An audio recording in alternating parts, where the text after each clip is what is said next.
Olá, bom dia a todos e a todas. Gostaria de agradecer também a Beth, o Luiz, a Regiane, né? O Luiz, que sempre está tão aberto, né? O Instituto, que está sempre reinventando, né?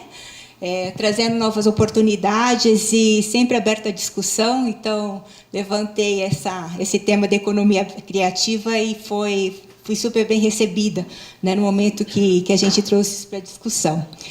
Quero agradecer também a Cainha, né, que foi uma super parceira, tem sido para mim uma mentora. Eu acho não só pela contribuição, né, em termos de produção acadêmica, artigos, palestras, planos regionais, consultorias, né, um currículo vasto aí, mas que é super importante para quem trabalha na área, tá, e que contribui bastante para o nosso desenvolvimento. Então, nesse projeto, ela participou, teve uma participação fundamental. Ela também fez escuta, né, ativa de várias lideranças e empreendedores importantes daqui da região e nos trouxe várias provocações e nos instigou a reflexões também para o grupo. Então, foi fundamental e eu agradeço bastante, Cainha, sua parceria e disponibilidade. Tá bom? Vou agradecer também as minhas parceiras, né, do Instituto Locomotiva, que por uma questão institucional em tempos de pandemia não puderam estar presentes, mas que estão aqui comigo e espero representá-las à altura, né, que é a Maíra Sauê e a Raquel Batista, que foram as diretoras técnicas da pesquisa. Tá bom? Bem, então vamos lá, começar. Primeiro, eu vou fazer uma pequena contextualização de como surgiu essa ideia no Instituto Jatobás, né? Como a gente chegou nessa ideia dessa pesquisa, desse mapeamento.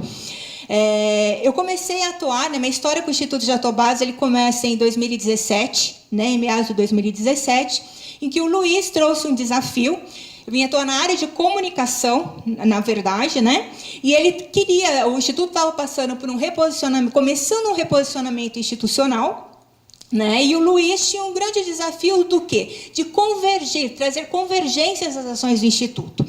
Então, para que eu pudesse ajudá-lo nesse trabalho, eu comecei a fazer um mergulho na história institucional, né, como profissional de comunicação e também atuando em cultura já há alguns anos, para entender um pouco da história dessa organização, né, e como foi o início dessa atuação aqui em Pardim.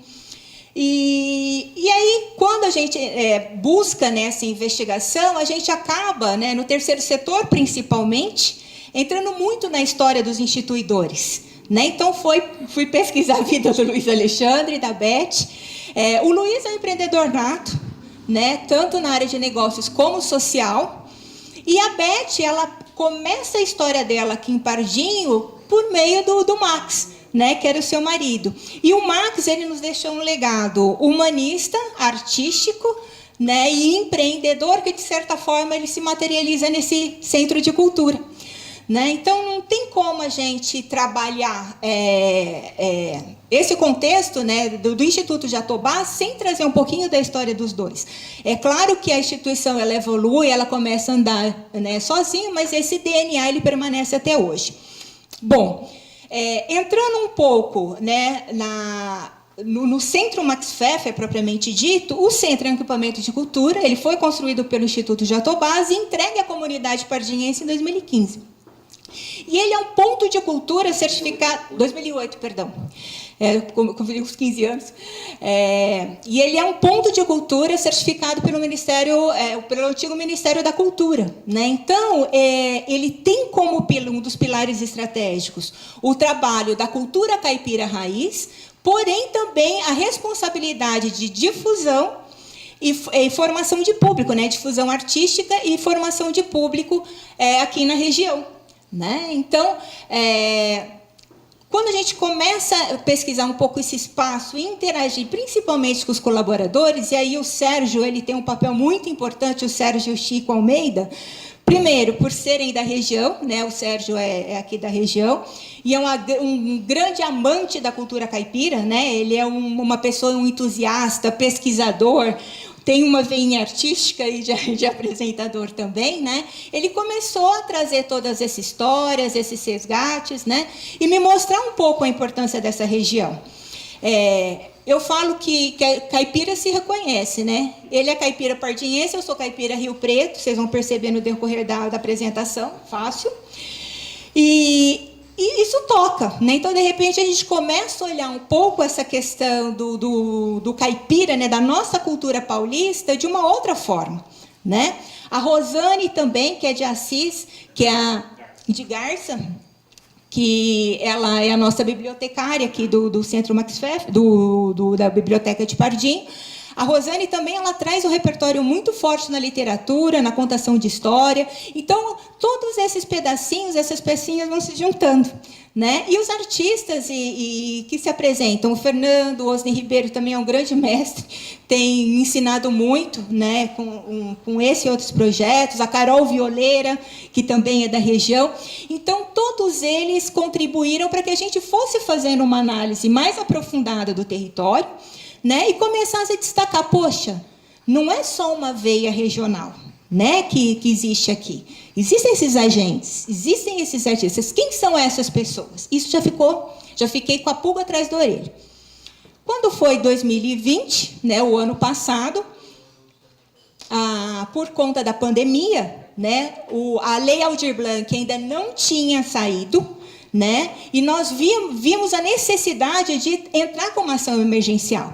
Por quê? A gente sabia que na região todos os artistas estavam com trabalhos cancelados, dificuldade de acesso, dificuldade de ir de renda, né? Mesmo porque do dia para a noite a gente teve que se reinventar, inclusive aqui no Centro Max Pfeffer, as aulas, as atividades que eram todas presenciais passaram para o online, foi do dia para a noite, literalmente. Sabe, se vira nos 30, o atendimento tem que continuar, você tem que aprender a fazer ao vivo, ponto. E aí, a carência até de profissionais, por exemplo, para transmissão, para um trabalho em vídeo, também foi difícil, né? Nós tivemos dificuldades, as pessoas tiveram que reaprender. E aí nós abrimos o edital Max Quarentena no finalzinho de maio, né, Regiane? No finalzinho de maio. Bom, recebemos 138 propostas. Dessas 138 propostas, assim, se vocês avaliassem os projetos, tinham que ver a qualidade dos projetos recebidos, público jovem, né? E a gente falou, poxa, aqui tem algo que a gente não está olhando. Foi a grande provocação que nós tivemos, né? Eu acho que nós não tínhamos dimensão da quantidade de profissionais competentes, né, qualificados e com projetos prontos, para estar oferecendo, né, como serviço. E aí foi quando nós falamos, poxa, a gente tem muito uma ideia, né, uma ideia preconcebida do que é essa cultura regional, né, muito com o nosso olhar. Mas como realmente é a região? Quem são esses agentes? E quando eu falo agente, aqui para o estudo, são os artistas, produtores culturais, fazedoras de cultura, empreendedores e outros membros da cadeia, como fotógrafos, como iluminadores, sonorização, enfim, outras pessoas, né, que trabalham nessa cadeia produtiva da arte e cultura. Então, isso tudo são os agentes. E aí, eu já estava começando a desenhar um trabalho com a Locomotiva, falei com a Regiane, vamos trazer esse mapeamento para a gente entender a região. Vai ser fundamental para entender quem são essas pessoas, né? E que a gente possa, de repente, fazer um trabalho mais assertivo. Então, esse foi o objetivo, né, desse estudo com esse breve histórico. Foi traçar um panorama mais amplo, né, da economia criativa do interior paulista, com foco na Cuesta. Para isso, foi mapeado o perfil dos agentes da cadeia cultural e artística e sua inserção na economia local, identificando, assim, oportunidades, as dores desses profissionais, né, e os desafios para o desenvolvimento de toda a cadeia produtiva regional. Tá? Bom, nós fizemos 2 etapas dessa pesquisa. Uma qualitativa, que foi uma escuta, mesmo em profundidade, e nós dividimos... e a outra parte foi a pesquisa quantitativa, que foi via internet, né, por meio do questionário. A pesquisa qualitativa, nós ouvimos 10 profissionais, 5 deles com CNPJ e 5 profissionais que ainda não são institucionalizados, estão sem CNPJ.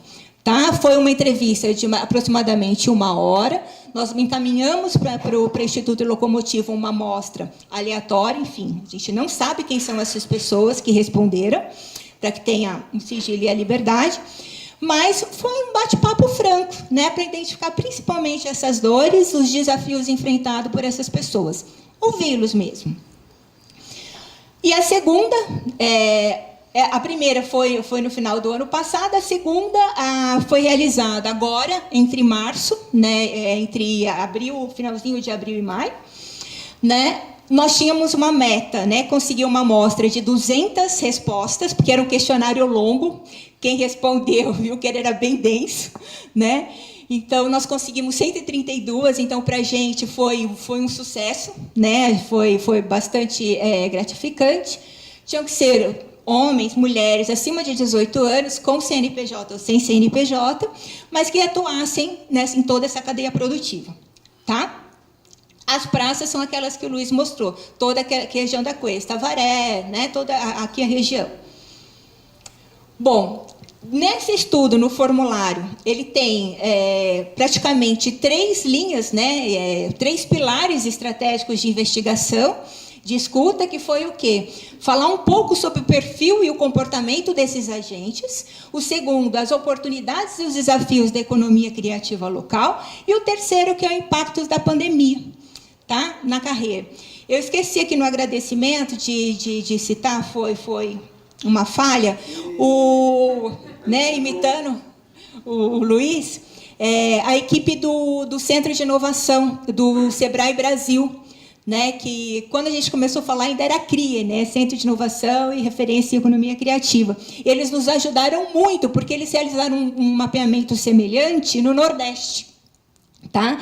E, nesse mapeamento, quando a gente estava fechando o formulário, eles que trouxeram, falou, Luanda, inclua a pandemia, porque, assim, foi um divisor de águas em toda a cadeia, né? Então, vai ser muito importante ouvi-los neste contexto de pandemia, que vai ser um grande aprendizado para o pós-pandemia. Então, eles que trouxeram algumas considerações que realmente foram muito pertinentes e importantes. Tá? Bom, vamos falar primeiro sobre esses agentes, então. Quem são essas pessoas? O perfil dos respondentes, tá? 52% homens, e 74% tem a faixa etária entre 18 e 34 anos. Então, a gente vê um público no auge, né, da população economicamente ativa, né? Então, um público bastante jovem aí atuando aqui na região. 3/4 se declaram brancos, né? É claro que na região a gente tem uma influência muito grande de imigrantes, né? Italianos também, então, que contribuem para essa informação. E também metade dos respondentes são casados ou vivem com seus companheiros, né? Então, você já vê um embrião de uma família, né? Nesses profissionais. Tá? 52% pertencem à classe C e 30% entre as classes A e B. Cerca de 1/3 vive em Botucatu. Então, aqui, referente à classe C, D, E, esse é um dado muito importante. Tá? Então, o que a gente vê? Referente à renda, né, que a gente considera principalmente a classe C, que é a maior, seria entre renda familiar de 2.200 a 4.500. É mais ou menos isso, familiar, tá? Não é individual. Tá? E dos respondentes, né, nós tivemos uma amostra bastante considerável, principalmente de Botucatu, São Manuel, Avaré, Pardim, né?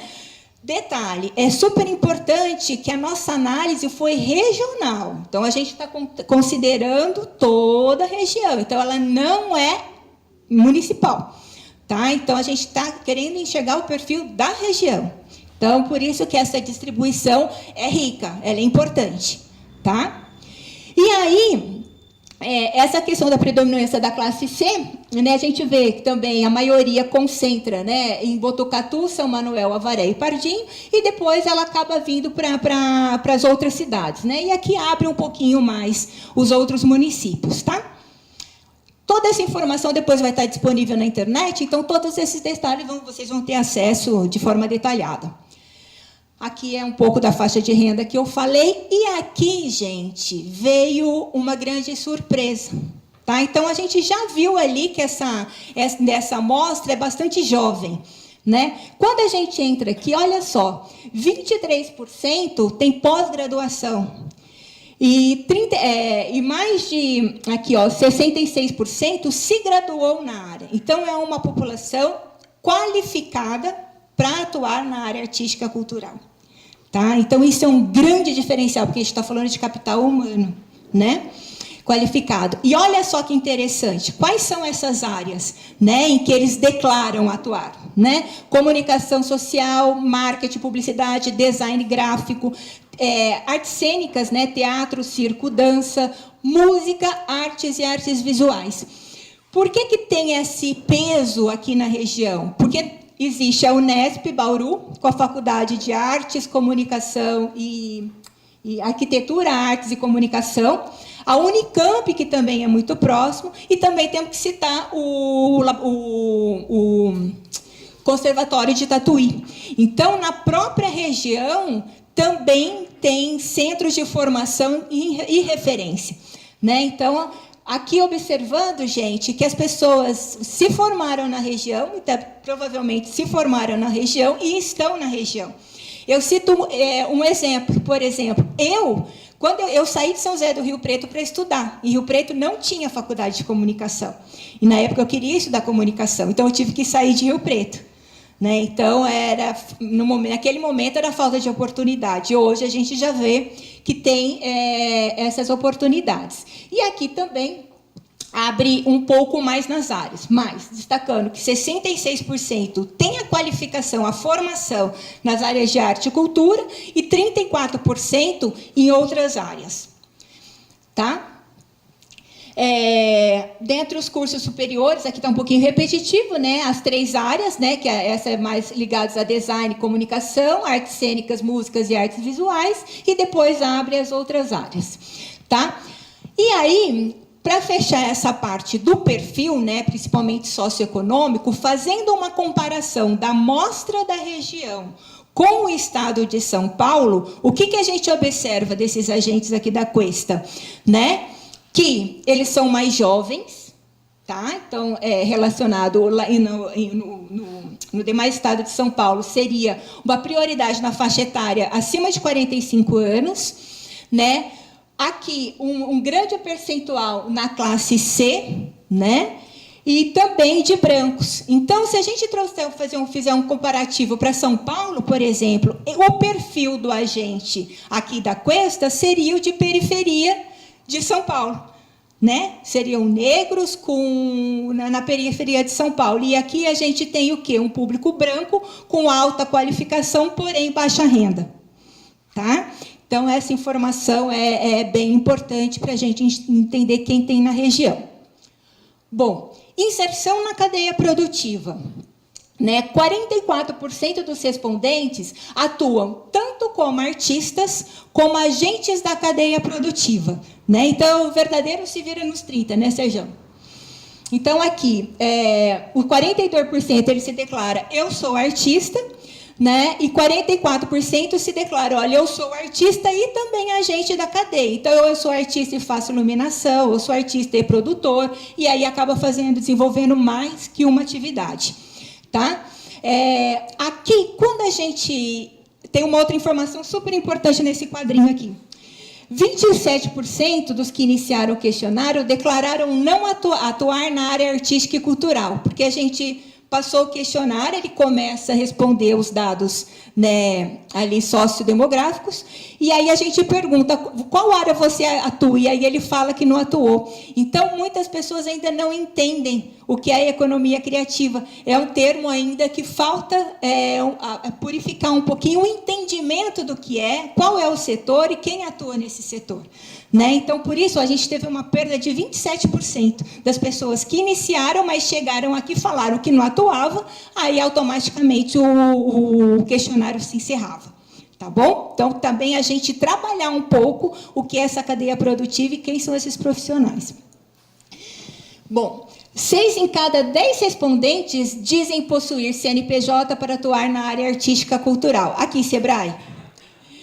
Essa é uma informação bastante importante, né? Porque, apesar da gente... A gente tem ainda, né, um grupo ali de 39% que ainda não tem CNPJ, que não está institucionalizado. Mas aqui, olha, aqui é uma fala da qualitativa, né? Qualquer coisa que você vai fazer, geralmente pede para emitir uma nota fiscal, o CNPJ, para fazer um cadastro, né? Então, quem trabalha atua com SESC, né, ONGs, enfim. Hoje, para uma contratação empresarial, todo mundo precisa ter emitir a nota, né, o CNPJ. Então, isso também é muito importante. Apesar de ter já uma gama formalizada, a gente tem um grupo ainda para formalizar. 46% se declaram autônomo ou trabalham por conta própria. 28% atuando com o CNPJ, MEI e 18% ainda sem. Né? Relacionado aqui são as ocupações, né, que é o KNAI, que seriam. Né? E aí, olha, essas ocupações, né, autônomo, conta própria ou MEI, empregado com carteira autônomo, sem MEI, são ocupações associadas ao empreendedorismo, né? São poucos ali com carteira assinada CLT, né, que são empregados. Então, isso daí também é uma informação muito importante. Aí, olha, começou já a sair nas falas. Não dá para ser só artista, tem que ser empreendedor. Então, eles já começam a perceber isso daí, depois vocês vão ver que na pandemia isso se acentua. Tá? Bom, o que a gente observou também? Que há um tripé de atuações possíveis quando se pensa na relação dos agentes com a atividade cultural. Um bloco, que é a educação, e aí o Fernando pode até depois contribuir bastante, cultura e projetos sociais, né, que seriam governo, ONGs, instituições religiosas. Aqui na região, as instituições religiosas, elas são uma área que emprega bastante, né? E o que a gente vê é que os profissionais eles acabam indo de um para outro. Né? Então, ele vai para as aulas, começa a dar aula, depois faz shows, faz apresentações, trabalham em algumas ONGs em, de repente, projetos pontuais, né?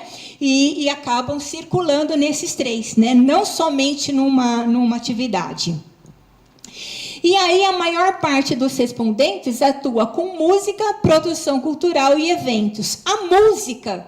Nessa investigação, um pouco da compreensão da região, a gente já identifica a veia artística, né, pelos grandes nomes da música caipira raiz que tem aqui na região, né, Níber? E aí, com esses grandes nomes, a gente já sabia.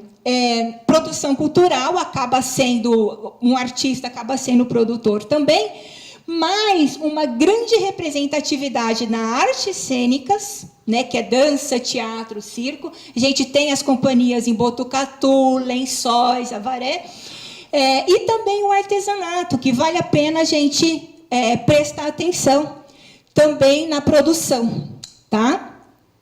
As outras áreas também aparecem, mas com menos representatividade. Então, a gente vê, olha, que esses 4 primeiros são bastante relevantes na região. Esse profissional, né, ele fala, qual é a área? Minha área é música. E aqui, qual é a sua atuação? Né? Olha lá, eu dou aulas, é uma das que aparece principalmente, faço produção cultural e de eventos, faço shows em casa de espetáculos, ministro oficinas artísticas, vendo trabalhos artísticos de minha autoria, enfim, acaba tendo um portfólio de produtos e projetos para poder está se sustentando, né? E depois também as outras atividades com menos representatividade, mas também participando. E quais os locais aonde ele atua? Então, o primeiro é em que área, o segundo é como e onde, né? Olha só, ONGs, instituições sem fins lucrativos, então as ONGs são grandes empregadoras também. Casas de espetáculos, editais públicos do governo federal, estadual e municipal, tem um empreendimento próprio, provavelmente que já tem uma produtora, né? Prestadores de serviços em eventos, através de contratação de patrocínio direto das empresas, né? E as outras informações, bares, etc. Né? Então, a gente vê que a grande concentração se encontra aqui nas ONGs, casas de espetáculos, por meio de editais, que acabam tendo o aporte direto, e por empreendimento próprio. Tá? Então, esse empreendimento próprio é um outro item de bastante relevância, que a gente vai ver uma informação lá na frente, principalmente para o SEBRAE. como esses agentes enxergam as atividades que desenvolvem, né? No interior, gente, ainda é muito característico a questão das profissões tradicionais, né? Então, qual que é a sua profissão? Ah, sou médico, engenheiro, advogado, dentista, agrônomo, zootecnista, veterinário, né? E aí, muitas vezes, se pergunta para um artista, onde você trabalha? Ele fala, eu sou artista. Não, qual que é a tua profissão? Ele, não, sou artista. Não, mas qual que é a tua profissão? Estou perguntando o que você trabalha. Qual que é a tua profissão? Então, existe ainda muito essa resistência, né, em relação às profissões. E aí, olha só, quando a gente pergunta, né, para você hoje, a atividade artística cultural é mais, né? Se a gente pergunta uma profissão, um hobby, um bico, né, um freela, ou eu não sei, ele fala não sei. 82% afirma uma profissão. Tá? Então, ele se reconhece, ele considera a atividade cultural artística como profissão dele, e muitas vezes as pessoas não consideram. Então, esse dado também é bastante importante para a gente, no momento, né, da gente trabalhar esses agentes, essas pessoas. Né? Quase todos se reconhecem como empreendedor. Tá? Aquilo, eu não consigo viver só de artista, eu tenho que ser também empreendedor. Saiu na fala, né? Aqui de novo. Então, a maioria, olha, 94% já afirma isso. Né? Já caiu a ficha que ele tem que se virar de alguma forma, né? E aqui os tempos de atuação, né? Uma média de 14 anos. Se a gente vê que a nossa amostra é jovem, até 34 anos, vamos considerar que eles começaram a trabalhar, a maioria, 16, 17 anos, né? Quando, muitas vezes, sai do conservatório, já faz as atividades, já começa até mesmo antes de estudar. Tá? Então, já tem ali, olha, a maior parte, a partir de 6, 10 anos, já tem uma bagagem, né? Já tem uma trajetória aí, não são artistas iniciantes, ou profissionais iniciantes, né? Ainda que a atuação artística cultural seja reconhecida como uma atividade profissional, os agentes da cadeia enfrentam importantes dificuldades no momento de obter renda. Hoje, 47%, a maior parte da renda não vem da atividade artística e cultural. E aí, olha aqui a fala, que a gente vê, o que a gente não gostaria de ouvir, né? Não consegui viver só da arte. Fiz concurso, sou agente penitenciário, mas continuo atuando com teatro com minha esposa e o grupo que formamos. Então, acaba chegando um momento, buscando outras alternativas e indo para outras atuações. Tá? Então, aqui, no entanto, daqueles 47%, né, que falam que eles não conseguem viver só da arte, 87% falam o quê? Eu gostaria de viver somente da arte e da minha profissão, né, da atividade. E 2/3 gostariam que a renda viesse exclusivamente das atividades artísticas e culturais. Tá. Bom, 1 em cada 4 não se sente valorizado como profissional do ramo e quase metade não sente a valorização financeira, né? Então, a dificuldade de obter e compor renda, né? Então, eles falam, eu não me sinto parcial... Uma parte fala, olha, eu sinto parcialmente valorizado na profissão, mas não financeiramente. Tá? Então, essa é uma importante observação também. E quais as oportunidades e desafios a economia criativa local oferece a esses profissionais? Para 4 em cada 10, não há oportunidades na área artística cultural onde moram. Tá? Para 52, há poucas oportunidades. Então, você vê fazendo atividades em São Paulo, tentando cavar de tais outras regiões, etc. Tá? Então, a gente tem uma proximidade ali entre os que falam que não tem oportunidade, há algumas, mas ainda faltam oportunidades. Tá? E aí, olha só que interessante esse slide aqui. Aqui a gente perguntava, né, quais são as iniciativas mais importantes para apoiar os profissionais. Então, tinha uma lista, e tinham várias que eles foram citando. Esse lado foram o que eles foram citando, e aqui foram as que apareceram com mais frequência. Quando eles falam, olha, receber mais incentivos do governo, ser contratado com maior frequência por valores justos pelas empresas privadas, campanhas públicas de valorização de classe, acesso à bolsa de capacitação técnica, etc. Isso é o que vai aparecendo. Quando a gente vê aqui as que mais aparecem, tem aqui, olha, ser contratado com valores mais justos pela iniciativa privada. Então, começa a sair, despregar um pouco de editais de governo e começa a falar, por que a iniciativa privada não me contrata? Direto com verba de marketing, né, por exemplo.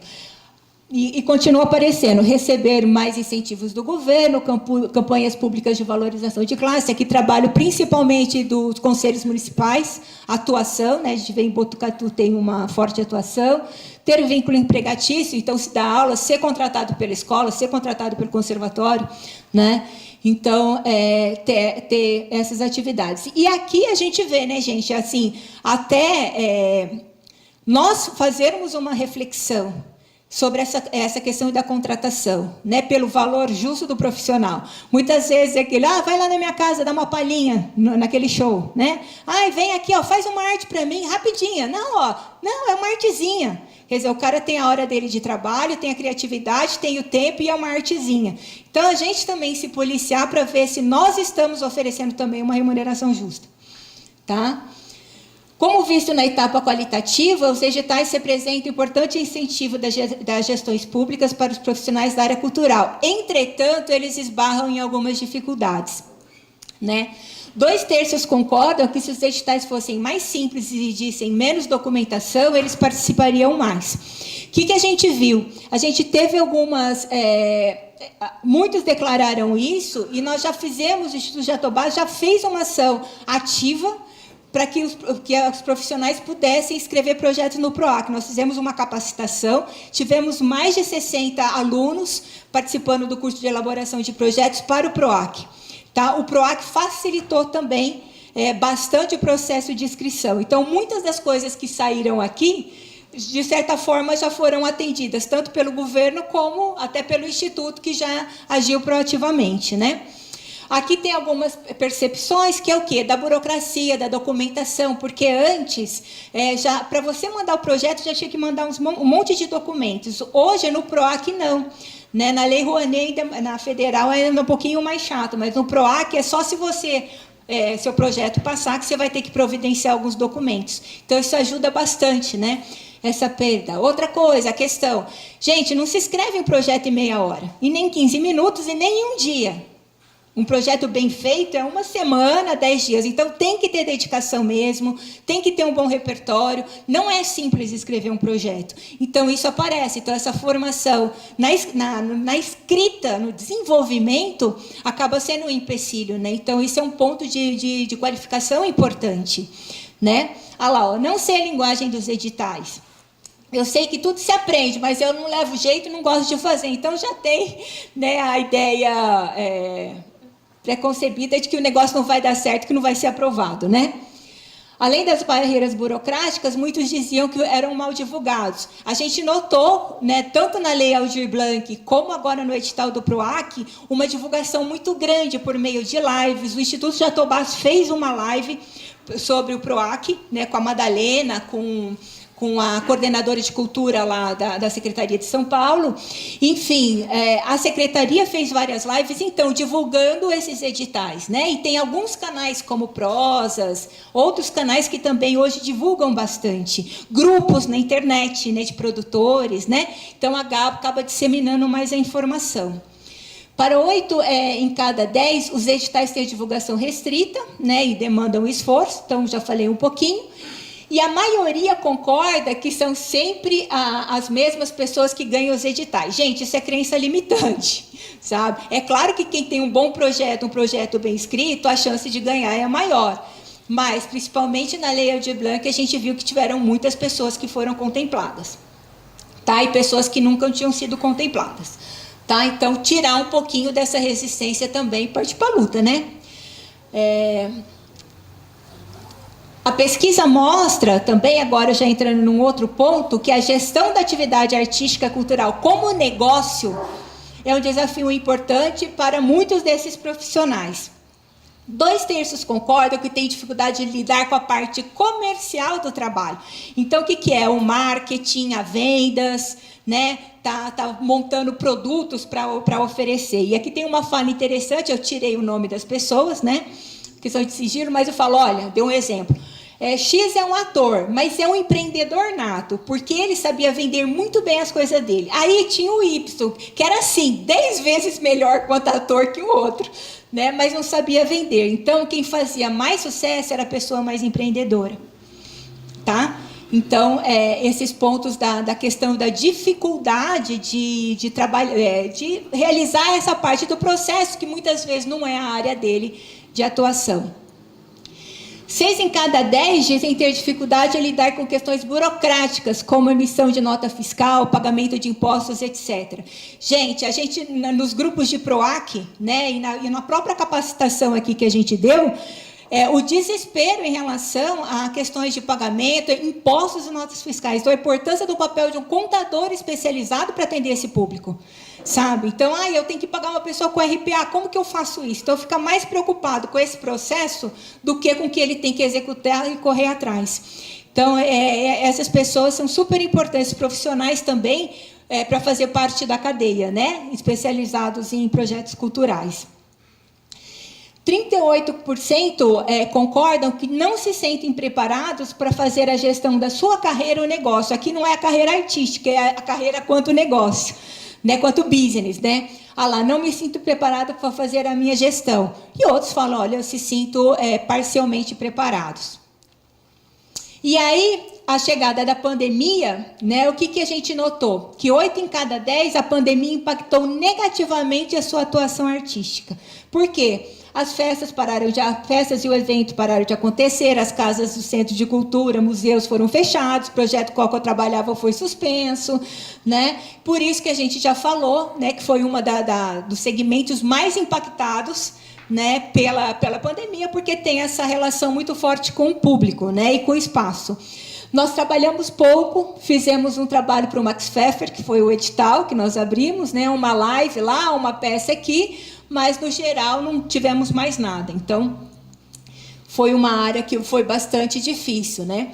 Embora para um quarto tenha trazido o sentimento de produtividade, tive que correr mais, trabalhar, de repente tive tempo para fazer coisas que eu não fazia, olha quais são os principais sentimentos, né? Incerteza, ansiedade, acabou também afetando muito a parte emocional desses trabalhadores, né? E como percebem as ações promovidas pelo poder público, organizações do terceiro setor, para apoiar esses agentes, né? 84% ficaram sabendo de alguma iniciativa de apoio aos artistas na pandemia. Contudo, 1/3 afirma não ter se beneficiado de ação nenhuma, né, de nenhuma iniciativa. Aqui na região, teve as iniciativas da Aldir Blanc e também da Secretaria Municipal, teve a ação do Centro Max Pfeffer, né? Então, foi bastante divulgado, foi bastante fomentado aqui, tá? Pelo Aldir Blanc nos municípios e também pelas ações do IJ, né? E a maioria dos beneficiados pela iniciativa de apoio aos artistas considera que ações não foram totalmente suficientes para garantir o sustento, foi emergencial. O que aconteceu? Teve gente que ganhou mais de um edital, né? Trabalhou em 3, 4, 5, e teve gente que não levou apenas um. Então, assim, resolveu as despesinhas ali de 2, 3 meses, mas mais que isso não deu para se manter, tá? E 7 em cada 10 citaram a Aldir Blanc, né? Então, aqui foi muito bacana, porque, olha, apareceu 21 do edital, então foram pessoas que participaram do Max Quarentena. Então, para o Instituto, essa informação é muito importante, né? E a maioria cita a Aldir, porque pegou tantos municípios como a federação, né? O Estado. E aí, aqui a gente muda também, que aí é uma outra qualificação, uma outra formação que também os profissionais tiveram que aprender, que é o quê? A comunicação por meio de redes sociais, né? A produção em vídeo, né? Em telas, né? Sai do presencial e vai para uma produção em tela, que é bastante desafiadora, principalmente para quem trabalha com cênicas, né? Como que eu trabalho minha obra, minha arte, numa tela, né? numa tela de celular, etc.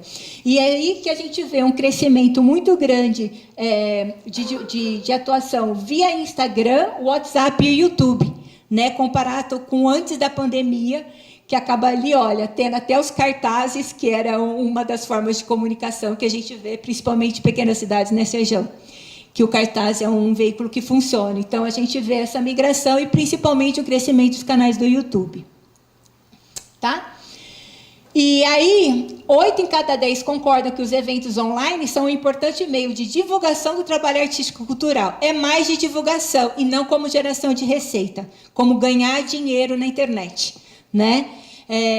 Então, isso é bastante importante, porque ao fazer o evento online é importante meio de publicidade.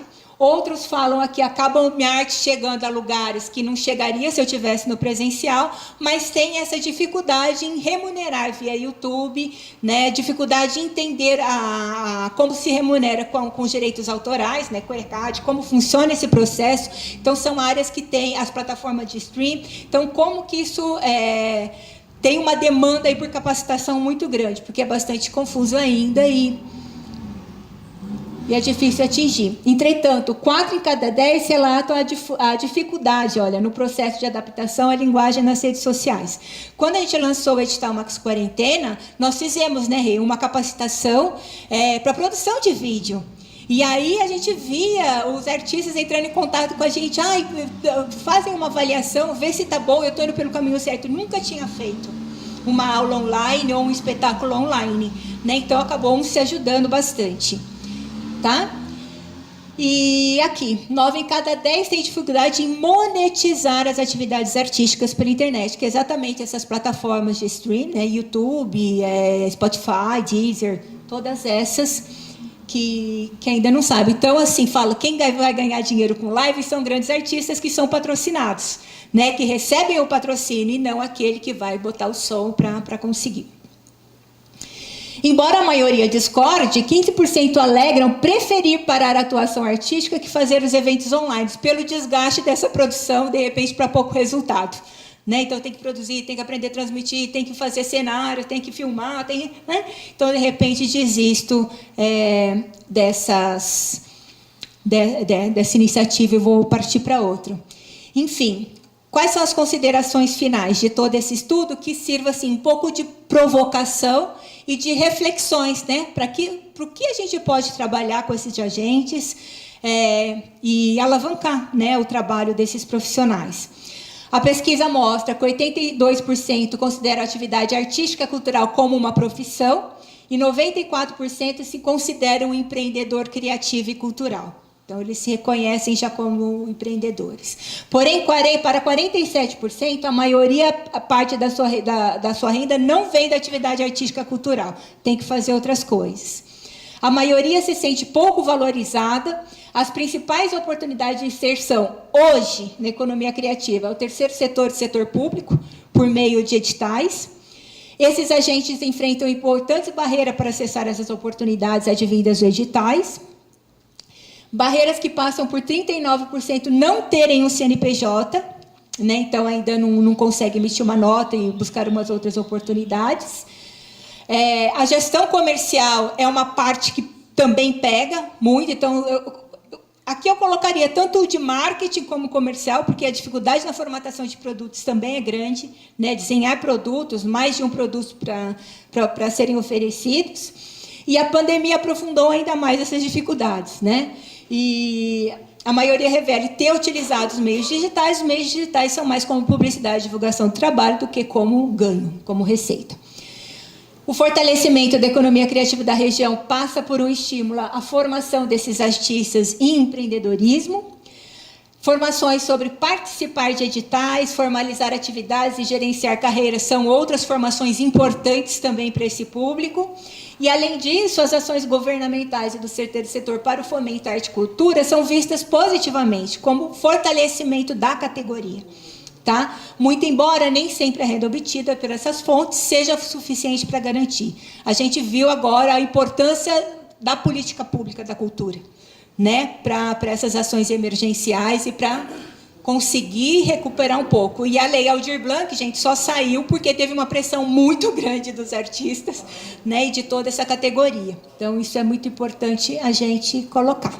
E é isso, gente. Então, passei muito rápido, é muita informação, mas vai estar todo esse material, tanto a quantitativa quanto a qualitativa, no site do Instituto Jatobás, para vocês acessarem. Se tiverem alguma dúvida, mandem perguntas, que a gente vai estar à disposição para responder, tá bom? Espero ter contribuído um pouquinho para mostrar esse panorama regional, para tirar algumas crenças limitantes e que, a partir dessa informação, a gente possa construir ações mais assertivas, realmente de fomento a essa cadeia. Bom, obrigada.